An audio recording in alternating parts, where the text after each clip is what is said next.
E aí, pessoal, como é que vocês estão? Estão bem? Eu espero que vocês estejam bem.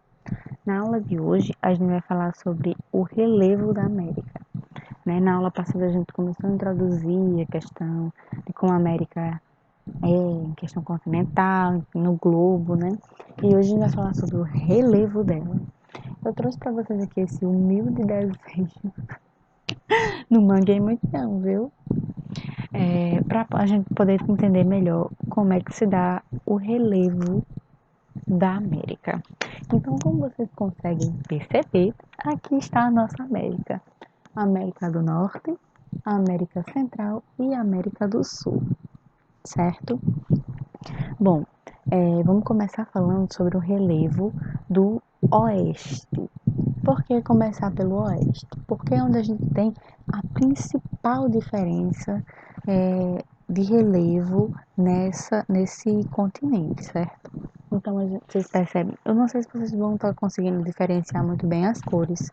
Eu sei que vocês vão estar vendo vermelho, mas o, o continente, eu fiz de preto, esse aqui, e esses traços aqui do lado eu fiz de azul. Não sei se vocês vão conseguir diferenciar, mas eu vou tentar explicar direitinho a vocês. Então, o que é esse vermelho que está se destacando aqui? São exatamente as montanhas. Então, são relevos montanhosos, certo? O gato bagunçando. Então, por que a gente tem que começar por aqui? A gente não precisa começar por aqui, mas é interessante ver essa diferença, né? Como a gente mora no litoral, a gente não vê tanto relevo, né? Mas no lado oeste do nosso continente existem relevos gigantescos, ok? Então, o que a gente pode perceber? São montanhas, né? Aqui na América do Norte, eles geralmente chamam lá de montanhas rochosas. Esse é o nome que eles dão para esses dobramentos modernos. Dobramentos modernos é o tipo de relevo que dá lá, foi recente, certo? Foi logo com a separação da Pangeia e tal. Então, recente relativamente, né? Então, essas montanhas, elas são mulher elas são recentes relativamente, né, em questão do tempo geológico. Então, aqui, por que eles se formaram aqui? Porque existe uma intensa atividade geológica, certo? Sísmica. Por quê? Vocês conseguem ver essa linha que tem aqui, essas linhas aqui? Essas são as divisórias das placas tectônicas. Essas placas tectônicas são formadas por alguns blocos que ficam abaixo dos continentes, das rochas. Então, são blocos movidos por magma. Eu acho que vocês se lembram disso. Mas essas placas tectônicas, elas têm movimentos. Então, abaixo delas está o magma, né, que fica no interior da Terra. E esse magma, ele pode sair, né, para a superfície através dessa movimentação dessas placas tectônicas. Então, quanto mais onde existe esse encontro de placas tectônicas, aqui existe uma, aqui existe outra. Então, nessa divisória, eles vão estar tipo o tempo todo aqui, ó, em movimento, mas um movimento muito sutil. Mas aí, quando existe um movimento mais acentuado, existem o quê? Terremotos, atividades vulcânicas, como por exemplo, um vulcão entrou em erupção. É porque essas placas se movimentaram e nesse movimento de placas houve uma saída de magma, uma liberação do magma. E aí, esse magma pode gerar um continente, uma ilha, certo? Ou até mesmo gerar uma nova atividade sísmica. Então,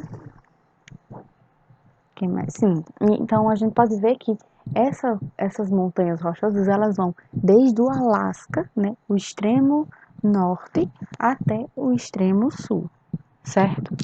E o relevo central? E entre o oeste e o leste, nós temos esse centro. E o que é que a gente pode ver nesse relevo aí? A gente pode perceber planícies e depressões. Então, são lugares, né? É um espaço, um território em que é plano, que não existem muitas altitudes, certo? E aí, aqui é justamente o que a gente chama de bacias sedimentares, que é quando esse relevo aqui do oeste, ele vai se degradando, ele vai sofrendo um processo de erosão, intemperismo, essas rochas, elas vão sendo acumuladas onde a gente chama de bacias sedimentares, que é justamente esse centro do continente. Então, são rochas que sofreram um processo de, até mesmo na questão química delas, e esses lugares aqui, eles vão ser muito ricos, muito férteis, certo? Tanto em questão hidrológica, como tem aquíferos muito importantes, como em questão de florestas muito, como a amazônica, por exemplo, que fica por aqui, né? A gente percebe que existe uma grande variedade de riqueza, certo? Numa questão de meio ambiente, de vegetação. E aí, por último, no leste, né, que é essa costa aqui litorânea, que é onde a gente mora, né, aqui, ó, a gente tem planaltos. Esses planaltos, o que são planaltos? São rochas altas, certo? Só que elas estão muito degradadas, então nem a gente não consegue perceber muito bem esses planaltos muito eles já são velhos, desgastados, certo? Então a gente, por exemplo, vocês já foram em Canoa-Quebra? Em Tibau. Todo mundo já foi em Tibau, né? A maioria das pessoas já foram em Tibau. Em Tibau a gente tem aquela falésia. Bom, aquela falésia é justamente um vestígio de um desses planaltos litorâneos. Então a gente lá tem uma falésia, né? Que é uma rocha sedimentar em que ela está num processo de erosão contínua, um temperismo contínuo. Se vocês perceberem, por exemplo, há 5 anos atrás, aquela rocha ela já tinha mais matéria, né? Hoje em dia ela já tem menos, ela já está cada vez mais, o mar cada vez mais é, erodindo ela, degradando ela, né? Então a gente percebe que no litoral existe uns vestígios desses planaltos litorâneos, só que eles estão, né, sendo degradados o tempo inteiro. E aí também a gente pode perceber que nessa faixa litorânea existe a maior concentração de todo esse continente.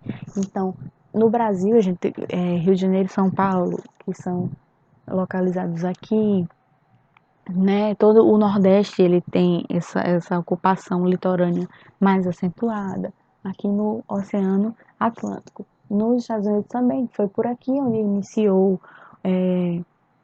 o processo de colonização na América, né? Então a gente percebe aqui vários aspectos do relevo, né, da América que influenciam também na nossa cultura, na nossa vivência. Bom, pessoal, então a aula de hoje fica por aqui. Espero que vocês tenham gostado desse recurso novo. Me desculpem pela gata atrapalhando a aula. Mas é isso aí. Até a próxima semana.